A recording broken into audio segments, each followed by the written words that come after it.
Shalom, selamat malam. Perkenalkan, nama saya John Pakpahan. Hari ini hari Senin tanggal 15 Oktober 2019.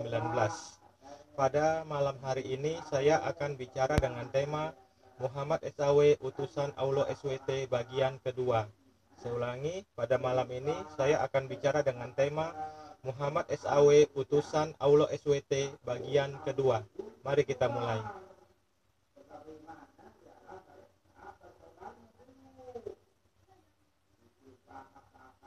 Pengertian serta perbedaan Nabi dan Rasul. Perbedaan Nabi dan Rasul. Sebenarnya jumlah Nabi dan Rasul sangatlah banyak. Di dalam Wikipedia Bahasa Indonesia dikatakan bahwa jumlah Nabi ada 124.000 orang. Sebagaimana hadis yang diriwayatkan oleh At-Tirmidzi sebagai berikut. Dari Abi Jar RA bahwa Rasulullah SAW bersabda ketika ditanya tentang jumlah para nabi. Jumlah para nabi itu adalah 124.000 nabi. Lalu berapa jumlah rasul di antara mereka? Beliau menjawab 312 rasul. Hadis riwayat At-Tirmidzi. Dari sekian banyak nabi dan rasul, namun yang harus diimani umat Islam sebagaimana yang dijelaskan di dalam Al-Quran, yaitu hanya 25 nabi atau rasul. Dan ini menjadi salah satu rukun iman yang keempat dalam agama Islam, yaitu percaya kepada para nabi dan para rasul. Pengertian nabi dan rasul. Nabi adalah seseorang dengan jenis kelamin pria yang mendapat wahyu dari Allah SWT namun tidak wajib disebarkan kepada orang lain.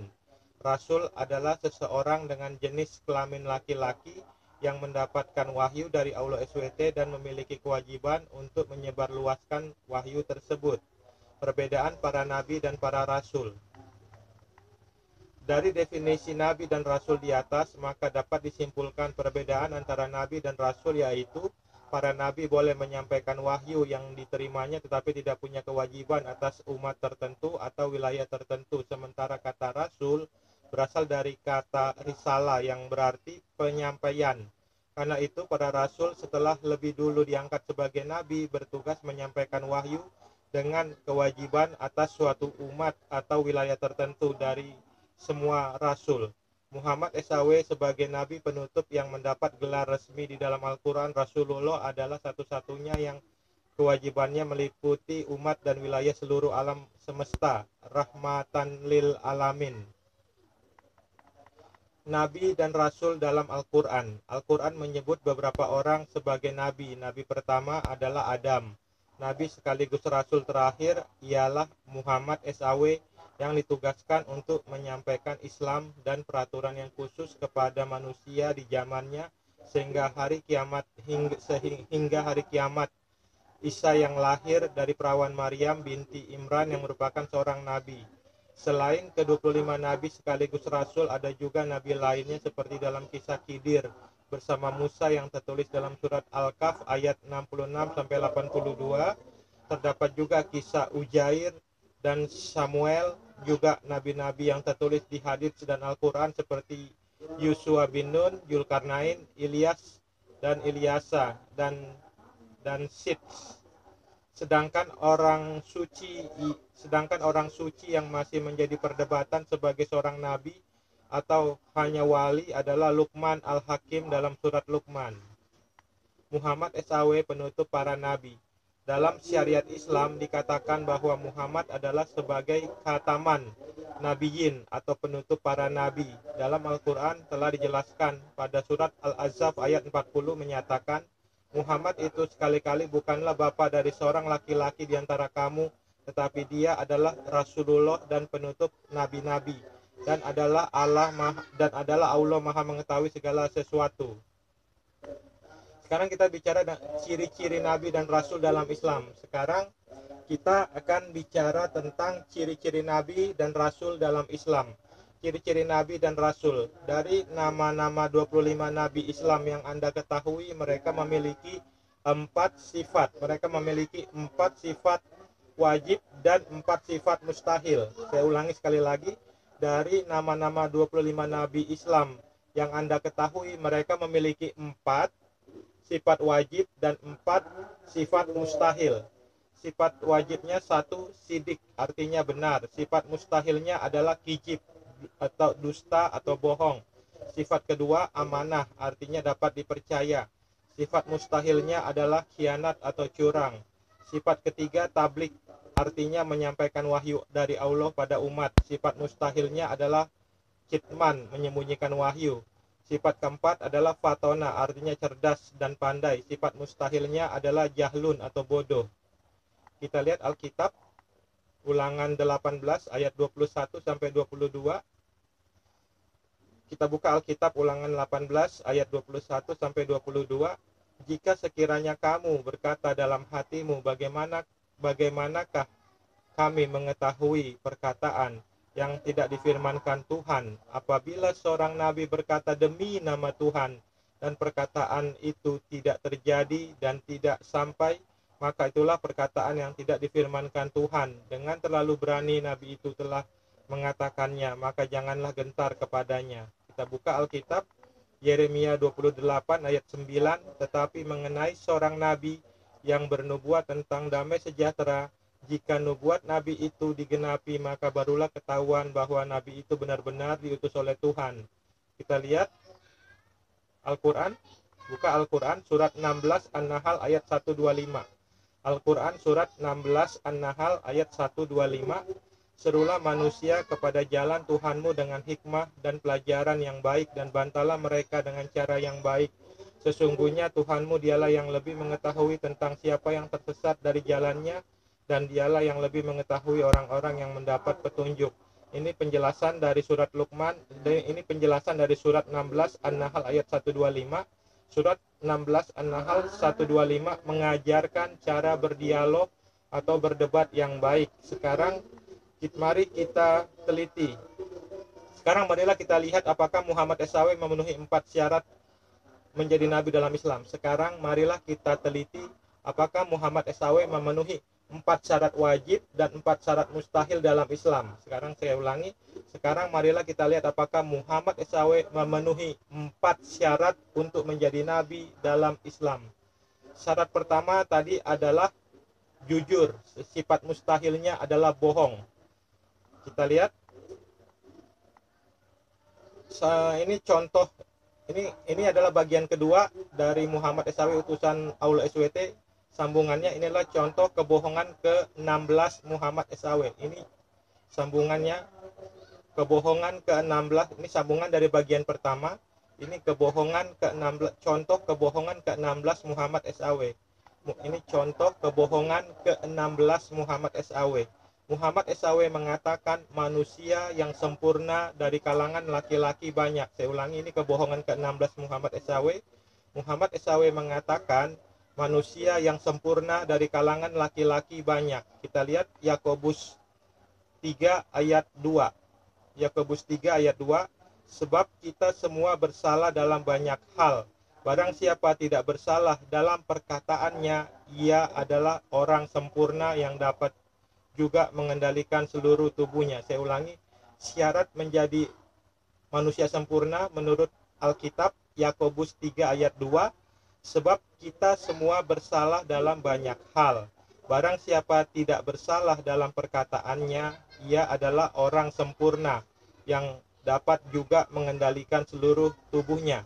Alkitab memberi syarat bahwa orang sempurna itu tidak pernah salah dalam tutur katanya. Saya ulangi, Alkitab dalam Yakobus 3 ayat 2 mengatakan bahwa manusia sempurna itu adalah manusia yang tidak pernah bersalah dalam tutur katanya. Oke, kita lihat Roma 3 ayat 23. Roma 3 ayat 23, karena semua orang telah berbuat dosa dan telah kehilangan kemuliaan Allah. Alkitab mengatakan bahwa semua orang telah berbuat dosa, tidak ada yang sempurna. Saya ulangi, Alkitab mengatakan bahwa semua orang telah berbuat dosa dan telah kehilangan kemuliaan Allah. Jadi tidak ada manusia yang sempurna di dunia ini. Kita buka Al-Quran surat ke-19 ayat 7. Surat Al-Quran surat ke-19 ayat 7. Maka ia mengatakan takbir yang melindunginya dari mereka. Kita lihat Al-Quran surat ke-19 ayat 17. Maka ia mengadakan takbir yang melindunginya dari mereka. Lalu kami mengutus roh kami kepadanya. Maka ia menjelma di hadapannya dalam bentuk manusia yang sempurna. Kita lihat hadis Bukhari, hadis nomor 42.81-3159.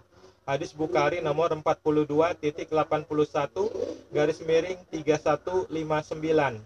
Telah bercerita kepada kami Yahya bin Ja'far, telah bercerita kepada kami Waki dari Syubah, dari Amru bin Murrah, dari Murrah al-Hamdanti, dari Abu Musa radhiyallahu anhu, berkata, Rasulullah Shallallahu alaihi wasallam bersabda, manusia yang sempurna dari kalangan laki-laki banyak. Saya ulangi sekali lagi. Rasulullah Shallallahu alaihi wasallam bersabda, manusia yang sempurna dari kalangan laki-laki banyak. Saya ulangi sekali lagi. Rasulullah Shallallahu alaihi wasallam bersabda, manusia yang sempurna dari kalangan laki-laki banyak. Muhammad mengatakan manusia sempurna itu banyak dari kalangan laki-laki. Rasulullah Shallallahu alaihi wasallam bersabda, manusia yang sempurna dari kalangan laki-laki banyak, dan tidak ada manusia yang sempurna dari kalangan wanita kecuali Aisyah istrinya Firaun dan Maryam binti Imran. Dan keistimewaan Aisyah radhiyallahu anhu dibandingkan wanita-wanita lain adalah bagaikan keistimewaan makanan syarit terhadap makanan yang lain. Syarit adalah sejenis makanan yang terbuat dari daging dan roti yang dibuat bubur dan berkuah. Sekarang kita lihat hadis Bukhari. Hadis Bukhari nomor 43.256-3485. Saya ulangi sekali lagi, kita lihat hadis Bukhari.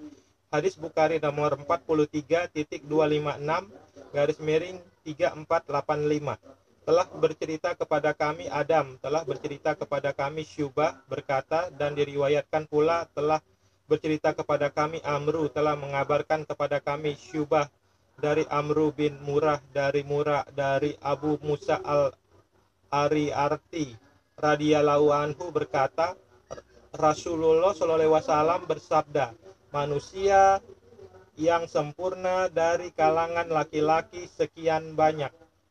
Saya ulangi sekali lagi. Rasulullah Shallallahu alaihi wasallam bersabda, manusia yang sempurna dari kalangan laki-laki sekian banyak. Saya ulangi sekali lagi. Rasulullah Shallallahu alaihi wasallam bersabda, manusia yang sempurna dari kalangan laki-laki sekian banyak. Namun tidak ada manusia sempurna dari kalangan wanita melainkan Maryam binti Imran, Aisyah dan istri Firaun. Dan keutamaan Aisyah terhadap wanita-wanita lain bagaikan keutamaan makanan syarit dibandingkan seluruh makanan lain. Syarit adalah sejenis makanan yang terbuat dari daging dan roti yang dibuat bubur dan berkuah. Ini penjelasan saya. Ini penjelasan saya terhadap hadis yang mengatakan manusia dari kalangan laki-laki banyak. Muhammad SAW mengatakan manusia yang sempurna dari kalangan laki-laki banyak. Ini penjelasan dari saya. Manusia yang sempurna dari kalangan, ini perkataan Muhammad SAW, kutipan perkataan Muhammad SAW, manusia yang sempurna dari kalangan laki-laki banyak. Siapakah manusia yang sempurna dari kalangan laki-laki yang pernah hidup di dunia ini? Mungkin dari 25 nabi dan rasul. Dalam Islam, siapa sajakah yang menjadi manusia sempurna? Setahu saya, semua manusia pernah berbuat dosa, kecuali Yesus Kristus tidak pernah berbuat dosa. Jadi tidak ada manusia yang sempurna di dunia ini kecuali Yesus Kristus atau Isa Al-Masih. Saya ulangi sekali lagi. Setahu saya, semua manusia pernah berbuat dosa kecuali Yesus Kristus atau Nabi Isa Al-Masih tidak pernah berbuat dosa. Jadi tidak ada manusia yang sempurna di dunia ini kecuali Yesus Kristus. Saya ulangi sekali lagi. Setahu saya, semua manusia pernah berbuat dosa kecuali Yesus Kristus tidak pernah berbuat dosa. Jadi tidak ada manusia yang sempurna di dunia ini kecuali Yesus Kristus. Kita lihat Alkitab Ibrani 9 ayat 11. Saya ulangi. Kita lihat Alkitab Ibrani 11, kita buka Alkitab Ibrani 9 ayat 11. Tetapi Kristus telah datang sebagai imam besar untuk hal-hal yang baik yang akan datang. Ia telah melintasi kemah yang lebih besar dan yang lebih sempurna, dan yang lebih sempurna, yang bukan dibuat oleh tangan manusia, artinya yang tidak termasuk ciptaan ini. Jadi hadis Bukhari nomor 42, jadi hadis Bukhari nomor 42.81/3159 yang mengatakan manusia yang sempurna dari kalangan laki-laki banyak adalah jadi perkataan Muhammad dalam hadis Bukhari. Jadi perkataan Muhammad dalam hadis Bukhari 42.81/3159 yang mengatakan manusia yang sempurna dari kalangan laki-laki banyak adalah kebohongan dan dusta besar yang diadakan dalam Al-Quran. Saya ulangi sekali lagi. Jadi perkataan Muhammad dalam hadis Bukhari nomor 42.81/3159 yang mengatakan manusia yang sempurna dari kalangan laki-laki banyak adalah kebohongan dan dusta besar yang dikatakan Muhammad SAW dalam agama Islam. Kita lihat Alkitab Roma 3 ayat 23. Karena semua orang telah berbuat dosa dan telah kehilangan kemuliaan Allah. Saya ulangi dalam Alkitab Roma 3 ayat 23. Karena semua orang telah berbuat dosa dan telah kehilangan kemuliaan Allah. Kita lihat kebohongan Muhammad SAW yang tadi, kebohongan Muhammad SAW yang ke-16. Sekarang kita lihat kebohongan Muhammad SAW yang ke-17. Kebohongan Muhammad SAW yang ke-17. Muhammad SAW mengatakan, padahal dialah yang telah menurunkan kitab Al-Quran kepadamu dengan terperinci. Saya ulangi sekali lagi. Ini kebohongan Muhammad SAW yang ke-17. Muhammad SAW mengatakan, padahal dialah yang telah menurunkan kitab Al-Quran kepadamu dengan terperinci. Kita lihat surat 6 Al-An'am ayat 114. Buka Al-Quran, surat 6 Al-An'am ayat 114. Maka patutkah aku mencari hakim selain daripada Allah, padahal dialah yang telah menurunkan kitab Al-Quran kepadamu dengan terperinci. Saya ulangi sekali lagi. Surat Al-An'am ayat 114. Maka patutkah aku mencari hakim selain daripada Allah, padahal dialah yang telah menurunkan kitab Al-Quran kepadamu dengan terperinci. Saya ulangi sekali lagi. Surat 6 Al-An'am ayat 114. Maka patutkah aku mencari hakim selain daripada Allah, padahal dialah yang telah menurunkan kitab Al-Quran kepadamu dengan terperinci. Orang-orang yang telah kami datangkan kitab kepada mereka, mereka mengetahui bahwa Al-Quran itu diturunkan dari Tuhanmu dengan sebenarnya, maka janganlah kamu sekali-kali termasuk orang yang ragu-ragu. Ini penjelasan saya terhadap ayat Al-Quran tadi, surat Al-An'am ayat 114 ini. Penjelasan saya terhadap surat Al-An'am ayat 114. Al-Quran mengatakan, padahal dialah yang telah menurunkan kitab Al-Quran kepadamu dengan terperinci. Ini adalah bukti kebohongan dan dusta besar yang dikatakan Muhammad SAW dalam Al-Quran. Surat 6 Al-An'am ayat 114 adalah kebohongan dan dusta besar dalam Al-Quran. Kalau benar Al-Quran adalah kitab yang terperinci, coba jawab pertanyaan-pertanyaan ini. 1. Siapakah nama istri Nabi Adam? Siapakah nama istri Nabi Adam? Jawabannya tertulis dalam Al-Quran di surat apa ayat berapa? 2. Manusia pertama, Adam dan Hawa diciptakan Tuhan pada hari keberapa dalam proses penciptaan alam semesta? Jawabannya tertulis dalam Al-Quran di surat apa ayat berapa? 3. Nabi Adam alaihissalam meninggal di usia berapa? Jawabannya Nabi Adam meninggal di umur berapa? Jawabannya tertulis dalam Al-Quran di surat apa ayat berapa? 4. Siapakah nama ibu Nabi Ishak alaihissalam? Jawabannya tertulis dalam Al-Quran di surat apa ayat berapa? 5. Siapakah nama istri-istri Nabi Yakub alaihissalam? 5. Siapakah nama istri-istri Nabi Yakub alaihissalam? Jawabannya tertulis dalam Al-Quran di surat apa ayat berapa? 6. Siapakah nama istri Nabi Ishak alaihissalam? Jawabannya tertulis dalam Al-Quran di surat apa ayat berapa? 7. Siapakah nama 12 anak-anak Nabi Yakub alaihissalam? Jawabannya tertulis dalam Al-Quran di surat apa ayat berapa? 8. Siapakah nama anak-anak Nabi Ismail alaihissalam? Jawabannya tertulis dalam Al-Quran di surat apa ayat berapa? 9. Umur berapakah Nabi Ismail alaihissalam meninggal dunia? Jawabannya tertulis dalam Al-Quran di surat apa ayat berapa? 10. Siapakah nama mertua laki-laki Nabi Yakub alaihissalam? Jawabannya tertulis dalam Al-Quran surat apa ayat berapa? 11. Siapakah nama ibu kandung Nabi Yusuf alaihissalam? Jawabannya tertulis dalam Al-Quran surat apa ayat berapa? 12. Umur berapakah Nabi Yusuf alaihissalam meninggal dunia? Jawabannya tertulis dalam Al-Quran surat apa ayat berapa? Kalau Al-Quran tidak bisa menjawab pertanyaan, kalau Al-Quran tidak bisa menjawab, berarti Al-Quran adalah kitab kebohongan atau kitab dusta, dan terbukti Muhammad SAW nabi pembohong atau nabi pendusta. Kita lihat kebohongan ke-18 Muhammad SAW. Saya ulangi, sekarang kebohongan ke-18 Muhammad SAW. Sesungguhnya Allah telah membeli dari orang-orang mukmin diri dan harta mereka dengan memberikan surga untuk mereka. Mereka berperang pada jalan Allah, lalu mereka membunuh atau terbunuh. Itu telah menjadi janji yang benar dari Allah di dalam Taurat dan Injil. Kita lihat Al-Quran surat 9 At-Taubah ayat 111. Saya ulangi. Kita lihat Al-Quran surat 9 At-Taubah ayat 111. Sesungguhnya Allah telah membeli dari orang-orang mukmin diri dan harta mereka dengan memberikan surga untuk mereka. Mereka berperang pada jalan Allah, lalu mereka membunuh atau terbunuh. Itu telah menjadi janji yang benar dari Allah di dalam Taurat dan Injil.